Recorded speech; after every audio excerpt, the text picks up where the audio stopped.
How's it going, everyone? Today we're going to be talking about a not so fun topic, and that is getting scammed on like Mechmarket, the Mechmarket Discord, any of those peer-to-peer transaction, platforms. And I'm going to be talking about how to avoid those scammers, some of the tactics they may use that aren't so obvious, and overall just trying to stay safe while purchasing an item in a peer-to-peer marketplace. I also have this wonderful new setup. I shouldn't say it's like a setup. It's more like I just moved things around, right? I look so dusted with this hoodie on. I just got back from the gym. This is all chalk. My goal is to be the third most fit keyboard YouTuber, right behind Dylan and Rock Lena, because they're ripped. It's crazy. So yeah, just trying to cut down on sweets. I drink Diet Hansen soda, 0 cal, 0 sugar. Drink a lot of them. It's not good for my teeth. First off, I'm going to be talking about the payment methods as if you were a buyer. So in the scenario that you're buying from someone, this is going to be the safest to unsafest. First off, obviously, PayPal goods and services is the most safe method of purchasing something from someone online, peer-to-peer marketplace. And the big reason is PayPal customer service is so one-sided for the buyer. The seller has a really hard time revoking a case or winning a case if the buyer has a dispute. I've ran into it before where someone tried to do a chargeback scam. Say I sent a broken item, which it shipped fine, and luckily I have a lot of PayPal history, like lots and lots of PayPal history, and I'm used to, I know how to communicate with customer support. I showed them all the evidence, and I won the case. But that's as a seller. As a buyer, as long as you have a fair amount of evidence, not even, if you have like a little bit of evidence that you were scammed, they almost always give you your money back and revoke the money from the seller. So PayPal goods and services, always the safest way to go. Next up is this. These are all unsafe. Although it's safest to unsafest, all these are going to be unsafe next. Friends and family, Venmo, Cash App. Those are like in the three. Those are like the middle.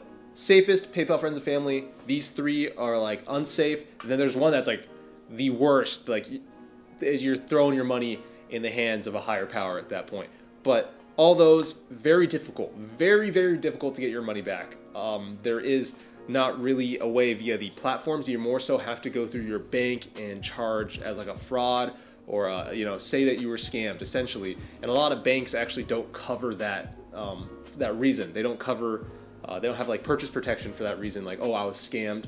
It's more so if you were scammed in different ways, or I'm not going to go into that. But for the most part, it's very difficult to get your money back if you use Venmo, friends and family, Zelle, and Cash App. Those four actually. Zelle is also kind of popular. I don't see it as often, but I usually see Venmo, friends and family, and Cash App, which I want to circle back around to Cash App later when I'm talking about selling things to people. And then the most unsafe, just the worst payment method at the moment, in my opinion, is going to be crypto. When you send that money over, it's literally irreversible. You can't get that money back. So if someone decides, I'm just not going to send you your item, that's it. There is no changing that scenario. There's no one that can help you. So avoid using crypto like ever when you're doing peer-to-peer transaction. That is the worst way to do it.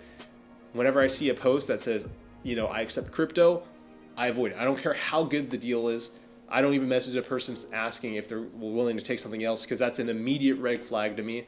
I know a lot of people do use crypto in their day-to-day, in a day-to-day basis, but when it's online and I don't know the person and I've never met the person, I'm like, that's like not an option at all. So keep those in mind. I'm going to go real quick over as a seller. So in the scenario that you're selling an item to someone, which ones are the safest?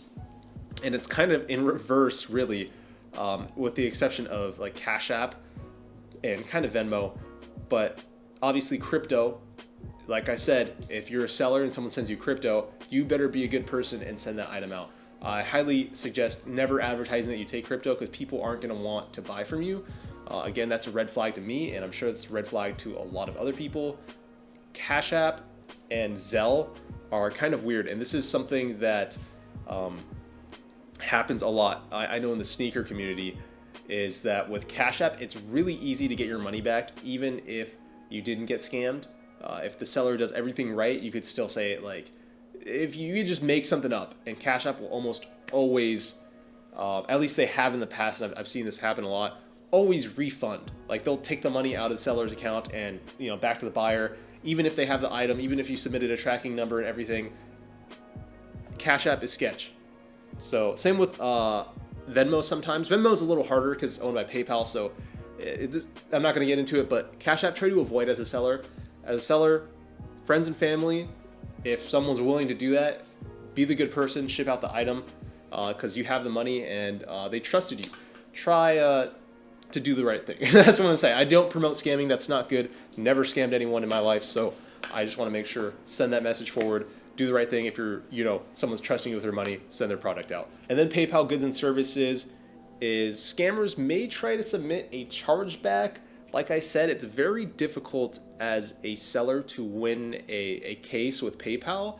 But if you did everything correctly and you submitted your tracking and the tracking shows that it got to the location that it was, designated to originally and everything, you are more than likely going to win that case. It's very uncommon that people will try and open up a case with PayPal trying to scam you as if you're a seller and they're the buyer. So usually you're fine. PayPal goods and services, best way to go on everyone's end, and that's all I'm going to go into for that. I'm going to teach you guys some ways that they may try and scam you now, and I'm going to start out with a story. So I want to say a couple months now, it's been like 3-4 months now at least, maybe longer. I'm terrible with time. I bought a Fuji 65, I think. I'm pretty sure it was a Fuji 65 from someone for a pretty good deal, right? If something's outrageously priced in like your favor, that's also a red flag. But this was like just at the tipping point where like, this is a really good deal, but it's not too good to be true. I had purchased it from them and they were shipping from out of state. They had shipped the item. I'd paid for it, they'd shipped it, and what had happened was the item got rerouted back to them. So on the case, it showed, I opened up a case, and my case was automatically rejected by PayPal, just by like their automated system, like a robot, because it showed, you have no claim, the item was delivered. And I said the item wasn't delivered. That was my claim. So the item wasn't delivered, but it said, item was delivered. We're rejecting your case. I disputed it and had a human come in to like chat, like the whatever message chat. And I said, hey, these are the screenshots of USPS. The item was rerouted. I never got it. It went back to whatever place it went to. And that was that. And they're like, oh yeah, sorry about that. Here's your money, whatever. And that person like was always like ducking my messages, really hard to communicate with. So the reroute scam is I'm not gonna say it's uncommon, but I don't see it too often. But when it does happen, keep that in mind because it's really hard to reroute your package back to your address. I tried to call USPS and I was like, hey, this package got rerouted to the sender. Can I have it going back my way? Like, can I have it coming back? And their answer was so idiotic. Like, it didn't make sense. It hurt thinking about it. It was, you need to reroute the package before it gets rerouted. And I was like, do you understand what you just said? You need me to know that the package is gonna get rerouted. So I need to call and get that changed back to my place before it gets changed away from my place. Like, it didn't even make sense. It doesn't even make sense me explaining it right now. Another one is like a middleman service. Let's say someone was like, I'll give you $15 off if you pay friends and family. And you're like, no, I don't know you, like whatever. Not safe. They're like, let's do a middleman. This is a trusted person in the community. Sometimes they'll fake an account or fake a Discord and you'll have them send the money and they're like, I'm going to send the product to them.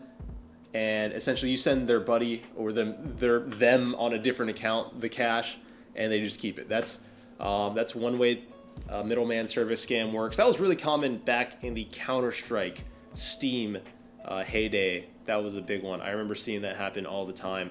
So as a seller, if you're selling an item on Mechmarket Discord, a lot of people forget sellers can get scammed too. It's not a one-way street.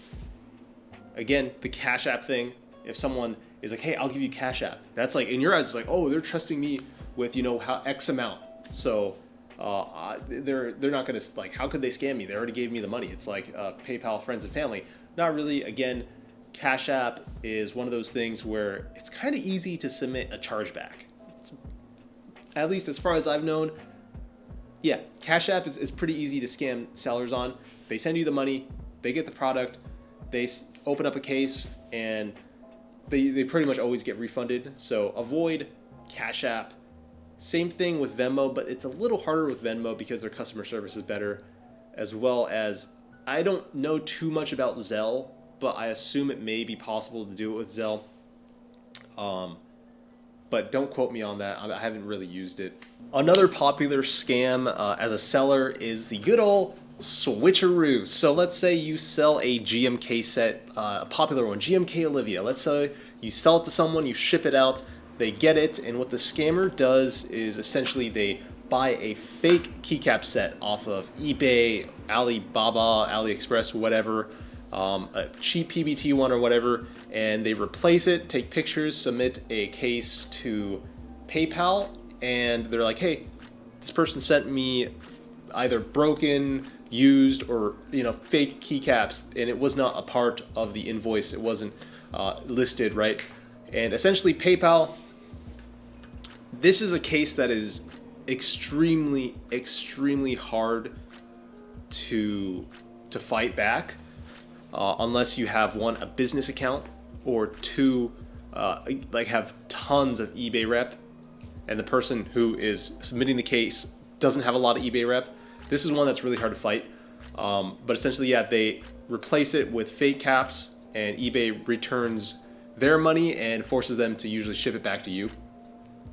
And it doesn't really matter because you end up with these fake keycaps and they keep the real ones, which they can do whatever they want with it, and they keep their money, which in the end it's going to cost them, I don't know, a total of like 50, 60 bucks.